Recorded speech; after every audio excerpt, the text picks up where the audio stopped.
My name is Kate Burgraff, and I'm the Executive Director of Foundation for Essential Needs. I'm thrilled to be here with you today to share via video the 2025 Minnesota Food Shelf Manager Survey results. This survey, along with the survey of Minnesota food shelf shoppers, has been happening since 2017. And in the beginning, Super Shelf and Hunger Solutions were the initial collaborators on this work. Since then, it has morphed to a much larger effort between University of Minnesota Extension, Foundation for Essential Needs, Super Shelf, Department of Children, Youth and Families, and the Food Group. Truly, it is bigger than just one organization. The survey continues to evolve and respond to the changing environment and engage more and more food shelf and shopper perspectives. This data is positioned as a very important resource in the hunger relief landscape at a time when the USDA has terminated future versions of the household food security reports. This data coming out of Minnesota food shelves becomes even more important.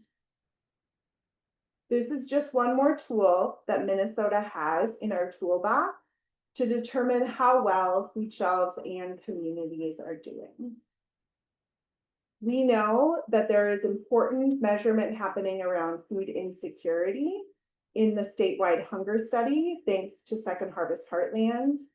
And each year we're able to see changes in Minnesota food shelf visits, thanks to the annual report from the Food Group. This Minnesota Food Shelf Survey helps to understand the experiences and challenges of both Minnesota food shelf leaders and shoppers who are accessing food from their local food shelf. And it provides us with an important opportunity to understand how to support this system and communities experiencing food insecurity. As part of this effort, we believe that it's important to have a clear understanding of the current challenges and opportunities as we head into the future together. And if we don't have the right data to inform our solutions, we might actually be tackling the wrong problem. Over and over again in this data, we saw that food shelves are doing really critical hard work in their community to make sure that individuals have access to food. And we know that this is an important component in understanding what support is needed for food shelves to keep doing that work into the future. I'm going to hand it over to Courtney Rossler from the Department of Children, Youth and Families to talk more about the importance of this data and how it's been used in the past. Thank you, Kate. These surveys play a critical role at the state level and highlight a lot of important points. I'd like to talk about 3 of those points today. The first is that Minnesota is unique. The state and USDA have an expectation to gather feedback from food shelves, food banks, and those accessing food. In this area, our state is excelling. Results from the statewide surveys have influenced change and program priorities over the years. Minnesota is unique in gathering this data, particularly data collected with this level of integrity and representation. The second point is that the survey data informs larger state-level work. The usage statistics food shelves submit monthly to the state, combined with statewide survey data, informs the legislature, the governor's office, and the leadership body within the Department of Children, Youth, and Families. The results also inform spending priorities at the state level, assisting our office with making the right decisions when it comes to ordering food for TFAP. The survey data is also key to providing quality information that can be shared. While anecdotes paint the picture of hunger in Minnesota, the statistics and data provide concrete backing to support the anecdotal information. The third point is that the survey results can determine change.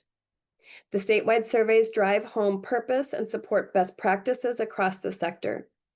This gives food shelf leaders statistical backing to show how other food shelves are providing service. It's helpful to know what percentage of food shelves are client choice, are open at least weekly, allow people to visit more than once a month, and have paid staff. The surveys track standards and identify future programming goals. Previous surveys have also identified misconceptions regarding food shelf and shopper experiences and preferences. Our job is to then correct those misconceptions and adapt programming to fit the needs identified in the surveys as best we can. Now we'll pass it to Susie West, a health and nutrition educator from the University of Minnesota Extension. You might be wondering how reliable or how credible this data is from the Minnesota Food Shelf Manager Survey. And because of our collaborative roots and the drawing on the strengths of the different partners involved in this project, we are able to create a really robust, reliable, and credible data set. First of all, nearly 80% of food shelf managers who were invited to take the survey participated in it, which is really, really impressive. There's really great representation from each food bank and every region of the state. The data even includes input from several non-TFAP food shelf managers as well, which is an important component of our food access landscape. There was a lot of strategic outreach that happened in order to get this robust participation in the survey. I'm thankful for our food bank partners and SNAP-Ed educators who helped encourage food shelf managers to take the survey this year. The sampling methodology for the food shelf shopper survey was also informed in part by this work and really is grounded in data and science around how to ensure that we're capturing as many voices as possible. We thought really, really carefully about how to tell the story about food shelf managers and the challenges and opportunities that they're encountering. This included doing focus groups of food shelf managers in different parts of the states and serving urban, rural, and suburban food shelves. We thought very critically about how to craft questions that created actionable data. We wanted data that was going to do something and help change things for food shelf managers. We also thought very carefully about how changing questions might change the survey data from one year to the next, and how that could potentially impact results. There were also the addition of several questions based on manager input from what we heard from managers throughout this process and from 2022. To tell you a little bit more about some key takeaways from the data, I'm going to hand it over to Kara Meklowitz from the University of Minnesota Extension. Thanks, Susie. So the key takeaways from the 2025 Food Shelf Manager Survey are based on many discussions about the survey results, as well as what we heard and discussed at the data party held in June. The first key takeaway is that food shelves continue to be responsive to community needs, often serving as a hub for additional resources, whether that's on site or by referrals to outside organizations, such as support for energy needs like energy assistance programs, transit, such as bus cards or gas vouchers, and housing, such as rental or mortgage assistance programs. The second key takeaway is that food shelf staffing is consistent with the 2022 Food Shelf Manager data, showing continued reliance on volunteers and tenured leaders, particularly those that have been with the food program for more than 6 years. The third key takeaway is that the demand for food is outpacing resources, contributing to more challenges around food sourcing and inconsistencies in food availability, especially fresh foods. And the fourth key takeaway is that challenges facing food shelves are largely similar with minimal differences based on region or food shelf size. Those biggest challenges that food shelves are facing include increased demand for food sourcing challenges, and reductions in donations, with availability of product and cost of product being the biggest barriers to sourcing foods. We also wanted to share 2 quotes from food shelf leaders that demonstrate the commitment they have to improving food access in their communities. The first is stated, do a better job of placing food shelves in the hunger narrative. Often our community does not realize the work we do and that we are front lines.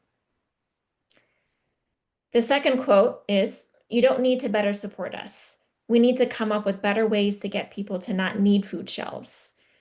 We shouldn't want to have bigger, better food shelves. We should want hungry people to be able to get food for themselves."